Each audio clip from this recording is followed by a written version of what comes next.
자, 이재명 정부 출범하면서 언론 개혁에 대한 관심도가 커지고 있는 상황입니다. 또 리박스쿨 문제 계속해서 드러나고 있는데요. 자, 오늘은 가방위원장 최민희 더불어민주당 의원과 이야기 나눠보겠습니다. 의원님 나와 계십니까? 예, 안녕하세요. 최민희입니다. 네, 너무너무 반갑고요. 지난 네, 4일자로 이재명 정부 출범했습니다. 선거 기간 동안 네. 저희는 의원님이 춤추고 이런 모습도 많이 봤던 것 같아요. 소감이 어떻습니까? 뭐, 일단 국민들께서 네. 이재명 정부를 선택하셔서, 나라를 누란의 위기에서 막아주셨다. 이렇게 생각했고, 이번 선거의 특징 중에 하나가 각 지역의 자원봉사자들이 음, 너무너무 능동적이고, 그리고 활성화되어서 선거를 치렀는데, 네. 이것은 그 위기의식의 발로였다고 생각합니다. 국민들이, 아, 진짜 큰일 났다. 네. 이 내란 세력이 다시 집권하면 정말 큰일 난다, 나라가. 음, 그런 위기의식의 발로였다고 생각하고, 이재명 대통령은 이념의 인물이 아니고, 이념의 사람이 아니고, 네. 실용, 음흠. 매우 매우 실용적이고, 국익 중심의 사람이고, 이게 국민 중심 사고를 하시기 때문에 네. 열심히 잘하실 거라고 믿고 있습니다. 자, 지난주 이제 조직 개편 또 일부 수석 인사 발표가 있었습니다. 네. 이 기조 어떻게 평가하고 있습니까? 그것도 역시 네. 일할 사람. 실용. 그래서 이재명 대통령께서 주변에 사람을 추천하라고 하실 때 예. 몇 가지 원칙이 있었는데요. 그 중에 가장 중요한 게 일머리가 있는 사람을 추천해 음. 달라고 그렇게 음. 말씀하셨다고 합니다. 음. 그리고 개혁, 반명, 친명 이런 거는 중요하지 않다. 네. 일머리가 가장 중요하고 또 선거를 위하여 직을 활용하려고 하지 않는 사람이어야 한다. 이렇게 말씀을 하셨다고 합니다. 네. 자, 그러면 뭐 지금 말씀하신 것 중에 이재명 정부에서 가장 좀 기대되는 점 어떤 게 있을까요? 의원님 보시기에는? 첫째는 네. 민생 중심의 실용 경제 정책을 펼 것으로 아, 생각합니다. 예. 저는 정치의 존재 이유가 국민을 등 따시고 배부르게 하여 한포 고복, 배를 두드리면서 하늘을 찬양한다 이런 거잖아요. 예. 찬송한다. 그러니까 대통령이 정말 우리가 지도자 하나 바뀌었는데 이렇게 우리의 삶이 나아졌구나. 그래서 첫 번째가 국민의 삶을 바꾸는 정치. 그게 이재명 대통령이 오랫동안 하시고 싶었던 정치입니다. 네. 그래서 그 부분에 가장 중요한 방점이 있을 것이다. 음흠. 그리고 두 번째는 그러려면 큰 틀의 경제 회복 그리고 경제 성장의 방향을 제시해야 되는데요. 네. 거기에서 가장 중요한 것은 내란을 종식시키는 것입니다.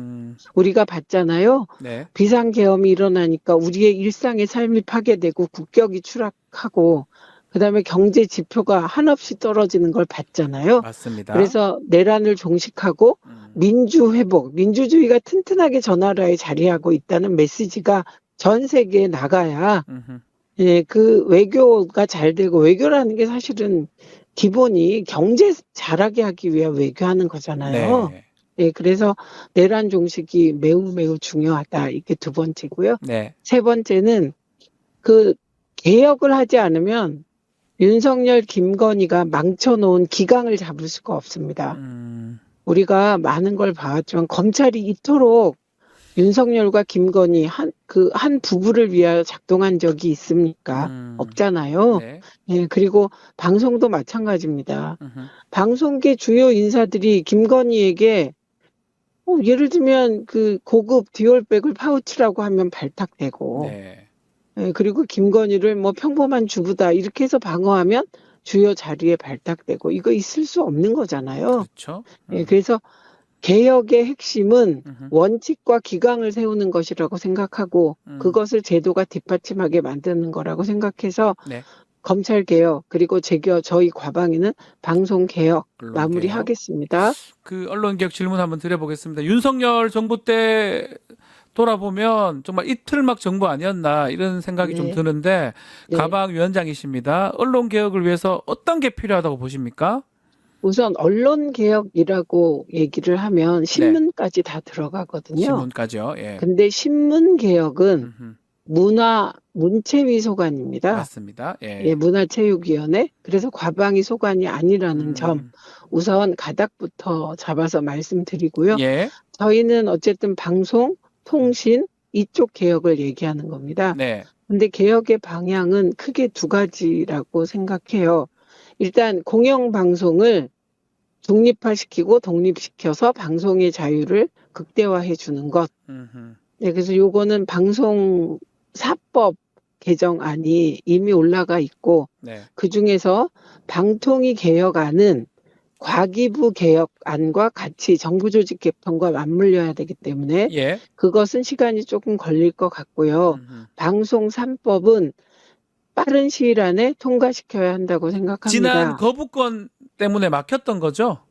네, 근데 그 법들. 거부권 네. 때문에 막힌 안은 21대 안이고요. 네. 그리고 그 이후에 민주당 의원들이 여러 가지 안을 냈습니다. 예. 예, 그 21대 안 중에 음흠. 그래도 최소한 많은 사람들이 문제 제기한 부분, 예, 그런 부분에 대해서는 심도 깊은 논의를 과방위원 플러스 시민사회, 노조 등의 의견 수렴을 이미 거쳤습니다. 예. 예, 그래서 저희가 생각하기에는 가장 합리적인 안을 도출해서 음흠. 예, 빠르게 통과시킬 생각이고요. 그 네. 핵심은 이 부분은 정말 이재명 대통령의 결단인데요. 음흠. 보통은 야당일 때는 방송 개혁하자 그랬다가 맞아요. 여당이 되는 순간 안 합니다. 싫어져요. 예. 예, 근데 이재명 대통령께서는 마지막에 음흠. 예, 공식 선거운동 시작되기 얼마 전에 제 과방위원장이니까요. 네. 방송상법에 대한 의견을 나눴을 때, 음. 그냥 합시다. 그렇게 말씀하시더라고요. 네. 예, 그래서 저희가 가장 곤란했던 순간이 왜 문재인 정부 때 180석 여당일 때 방송 독립화 법안을 통과시키지 않았냐. 못했죠 그때. 이 예. 부분에 대한 질문을 많이 받았는데요. 그때 솔직하게 저는 국회에 없었지만 네. 우리가 잘못했다, 죄송하다, 뭐 이렇게 말씀드렸는데, 어쨌든 이거는 민주당과 이재명 대통령이 방송은 독립시키자 이렇게 합의를 봤기 때문에 예, 저희는 빠르게 통과시킬 생각입니다. 자, 뭐 같은 맥락에서 KBS 사장, 박장범 사장 예. 어떻게 됩니까? 해임을 뭐 시키거나 이렇게 할 수는 없는 거잖아요. 아니, 그거는 하면 안 되고요. 예. 그리고 보수 정권의 특징이 어거지로 사장들을 쫓아내는 거잖아요. 예. 그런데 이게 전반적으로 방송사 지배구조, 이게 이제 KBS 관련법, MBC법, 음흠. 방문진법, 그리고 EBS법인데 이 법에서 방송을 독립화시키는 제도가 완성되고 새로운 법이 통과되면 기존 사장의 임기를 보장하기는 어렵겠죠. 예, 법이 통과되면 완전히 새롭게 재구조화돼야 되잖아요. 네. 네. 자, 뭐 또 구체적으로 또 유일임 방심위원장 얘기도 좀 나눠보면 네. 일단은 사의 표명했다가 사실 만에 그 제거가 됐습니다. 이게 네. 사표 수리가 된다고 뭐 제가 사라지는 건 아닐 것 같기도 한데요. 아니, 일단 그래서 제가 페북에 올렸는데요. 네. 유일임 위원장은 이미 고발되어 있어요. 아. 예, 그렇기 때문에 그런데 윤석열의 검경이 수사를 제대로 하지 않았죠. 그리고 이것이 뭐 이재명 정부에서 누가 고발한 게 아니라 윤석열 정부 때 이미 고발이 됐기 때문에 네. 수사 받아야 하고, 예, 그리고 그 수사 결과에 따라서 합당한 처벌을 법적 책임을 져야 하기 때문에 이 부분도 저희가 과방위 차원에서 꼼꼼히 챙길 겁니다. 그 유일임 방심위원장이 본인이 방송사 중징계 내렸던 거 이거 다 재판에서 지고 있는 상황이거든요. 12전 12패 뭐 이렇게 나오던데 네. 이 소송 비용은 누가 책임을 져야 됩니까?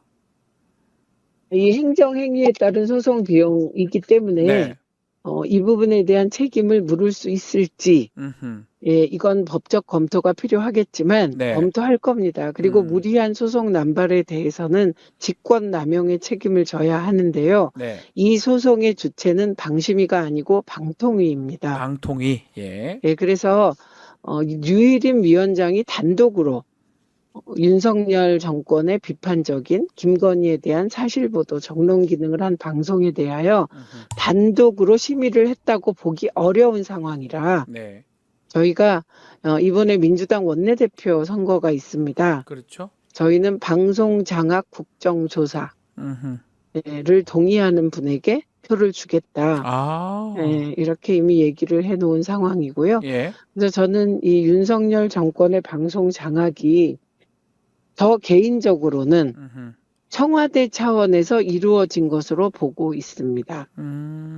그리고 방송 장악의 기술자들을 이동관 등 예. 내려보냈고, 그리고 윤석열 친구, 가까운 뭐 선배 이런 사람들, 그리고 판사 중에서도 가장 저희가 이상하다고 생각하는 사람을 방통위원으로 내려보내고, 예. 그리고 저 개인적으로는 왜 방통위원으로 국회에서 의결된 저를 7개월 7일 동안 임명하지 않았나. 이것도 저에게는 관심사입니다. 네. 왜냐하면 이런 일은 헌정사상 처음인데요. 그렇죠. 다시 일어나면 안 됩니다. 네. 그래서 방송장악 국정조사를 통해서 청부 민원이 류일인 개인의 판단이었는지부터 저희는 다 살펴볼 생각이고, 특별히 YTN 국정조사를 꼭 관철할 생각입니다. YTN이 지금 민영의 유진 그룹에 가 있잖아요. 그 부분을 조사하겠다 이 말씀이시네요. 네, 그 민영화를 네. 한 것, 그렇게 말씀드리기보다는 민영화 과정에 불법적 아하. 요소들이 많기 때문에 예. 그 불법을 살펴본다는 겁니다. 불법성이 있다면 살펴보겠다. 뿐만 아니라 통일교가 YTN을 인수하려고 했다는 의혹 보도가 나왔잖아요. 맞습니다. 예. 그러니까 국민들께서도 더 궁금할 것 같아요. 통일교는 김건희 씨에게 직접 그 고급 그 샤넬입니다. 샤넬백 등등만 했겠습니까? 네. 다이아몬드 목걸이 얘기도 의혹으로 나오고 있지 않습니까? 네. 그렇게 집중적으로 로비를 했는데 엉뚱하게 유진그룹에 가지 않았습니까? 그러면 이건 일반적 상식으로 보면 권부 내에서, 사실 영부인은 민간인인데 네. 그 권부 내에서 서로 그런 암투가 벌어졌나? 이런 의문이 생기지 않습니까? 그래서 도대체 무슨 추악한 거래들이 있었는지 확인할 생각입니다. 그 방통위 말씀하셨는데 지금 방통위가 이진숙 위원장 한 명 있잖아요. 이건 어떻게 앞으로 되는 겁니까? 일단 이진숙 위원장 한 명이 있기 때문에 업무를 진행할 수가 없습니다. 그거는 청문회나 과방위 과정에서 다들 보셨는데 2인 있으면 회의가 된다. 이게 저들 논리였어요. 네. 근데 김태규가 그만두면서 혼자 남았잖아요. 2인도 아닙니다, 이제는. 네. 어떤 논리도 성립되지 않습니다. 그리고 이진숙 위원장 또한 법카의 여왕. 네. 그래서 지금 빵진숙 이런 별명도 있는데요.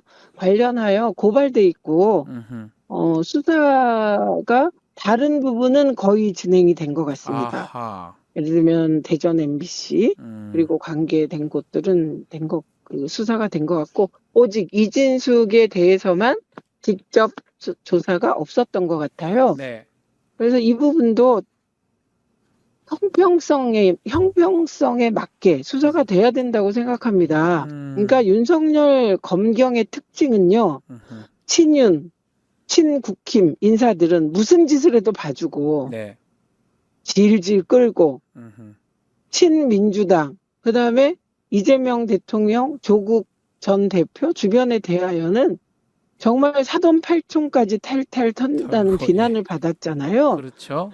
이 검찰 개혁은 공정하게 수사가 이루어지지 않으면 윤석열 말대로 그건 조폭이잖아요. 네. 그래서 반윤 혹은 윤석열과 다른 정파 쪽은 조폭처럼 수사하고, 그리고 윤석열 쪽은 다 봐주고, 이게 검찰 개혁을 촉발시킨 것이다. 이 말씀을 꼭 드리고 싶습니다. 그래서 이진숙도 수사 받아야 한다. 수사 받아야 된다. 예. 한상혁 위원장은 불분명한 그렇죠. TV조선 건도 처음에는 점수 조작이었다가 그 다음에는 이게 이름이 바뀌어요. 그렇죠. 예, 그렇게 했는데 한상혁 위원장이 버카를 빵을 100만 원어치 사고 이랬다면 그건 그냥 아웃되지 않았겠어요? 만약 그랬다면요. 예. 예, 그래서 이진숙 수사가 반드시 이루어져야 된다. 음흠. 그래서 경찰은 경찰 얘기를 저희가 들어보면